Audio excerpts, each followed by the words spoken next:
দাও, আমাকে আমাকে আমার আব্বা জানের কাছে যেতে দাও। যেতে দেব?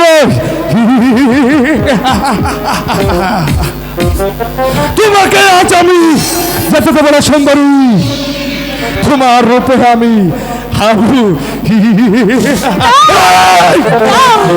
হগো, তোমাকে আমার চাই সুন্দরী, এসো এসো বলছি, তুমি আমার কাছে কাছে কাছে। না সুহাই ডাকাত, তুমি তুমি দয়া করে আমার পথ ছেড়ে দাও। তুমি আমার সর্বনাশ করো না ডাকাত, তুমি আমার নিষ্কলঙ্ক জীবনের উপর কলঙ্কের ছাপ এঁকে দিও না। তুমি তুমি এখান থেকে চলে যাও। যেতে দেব? তোমার যৌবন সুদ্ধা প্রাণ না করে যেতে দেব? এসো, না তুমি আমার কাছে এসে সুন্দরী। না ডাকাত না, তুমি আমার কাছে এসো না। তুমি তুমি আমার সতীত্ব করে নিও না। না না লাগলি, যতই চিৎকার করো না কেন, তোমার কথা আমি আজ বলে বলাই শুনবো না। তুমি এখানে বলছো তোমাকে আমি কাছে এসো সুন্দরী। না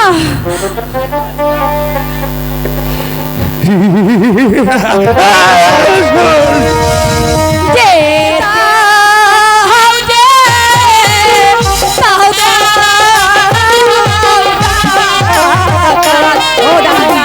যেতে মহারে ও পরাণ কান্দে দিবে বলে।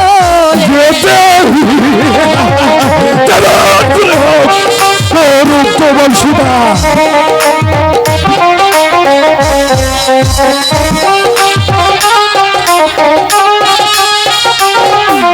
হাতে ধরি বাহায়ে পরি ও ডাকাত মুক্তি দাওয়া মাহারে ও পরাণ কান্দে বিপদে পড়ে।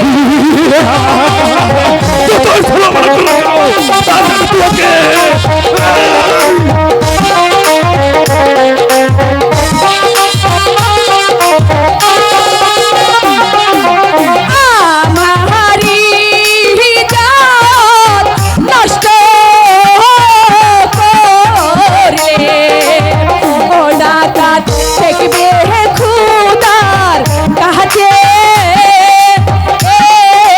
ও পরাণ কাঁদে বিপদে পড়ে।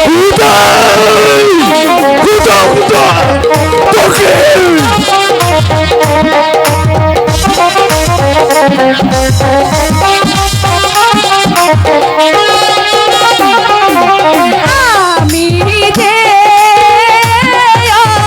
বহলা নারী ও ডাকাত মুক্তি দাওয়া মাহারে ও ডাকাত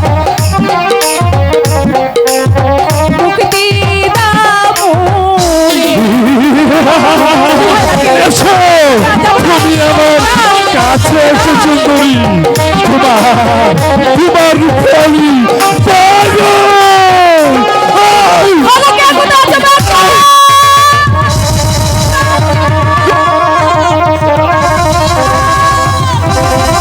হ্যালো হ্যালো, ওকে ছেড়ে দাও শয়তান, নইলে তোকে আমি হত্যা করব।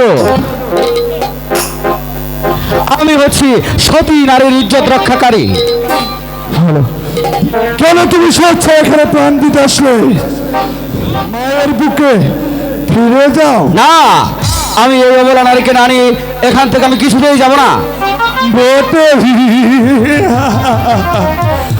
তাহলে তোকে শেষ করে আমি ওকে নিয়ে যাবো। তবে যাচ্ছ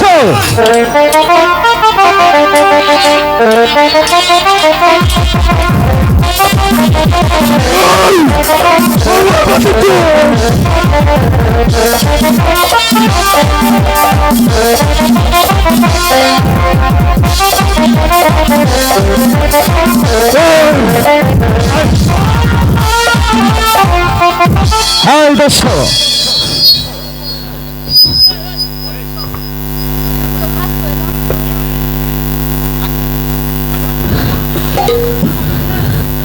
কে তুমি? এখানে কিসের জন্য এসেছো? মানে আমি আমি হচ্ছি ওই ধর্মপুর রাজ্যের কাদের বাসার এ ভাই মেয়ে। ফসকে গেছে আমি এখানে বেড়াতে এসেছিলাম, কিন্তু ওই ডাকাতের দল আমাকে পথের মাঝে আক্রমণ করে। তা তুমি একা কেন? তোমার সাথে সৈন্য সামর্থ্য কি কোনো কিছু এসে? অনেক সৈন্য সামন্ত ছিল, কিন্তু ওই ডাকাতের অস্ত্রের সামনে ওরা কেউ টিকে থাকতে পারেনি। ও, বুঝতে পেরেছি। তোমাদের রাজ্যের সৈন্য সমস্ত নিশ্চয় দুর্বল, তাই তারা প্রাণের ভয়ে পালিয়ে গেছে। তুমি তুমি আমাকে ডাকাতের হাত থেকে রক্ষা করলে, কিন্তু তোমার পরিচয় তো আমি এখনো জানতে পারলাম না। আমার পরিচয় পরে হবে। চলো আগে তোমাকে তোমার রাজপ্রাসাদে ফিরিয়ে দিয়ে আসি। ঠিক আছে, তাই চলো। হ্যাঁ হ্যাঁ, তাই কিন্তু চলো। শোনো, রাজপ্রাসাদে গিয়ে তুমি পরিচয় না দিয়ে কিছুতেই কিন্তু যেতে পারবে না। আমি বলছি তো তোমাকে আমি পরিচয় দেব। ঠিক আছে, তাই এবার চলো।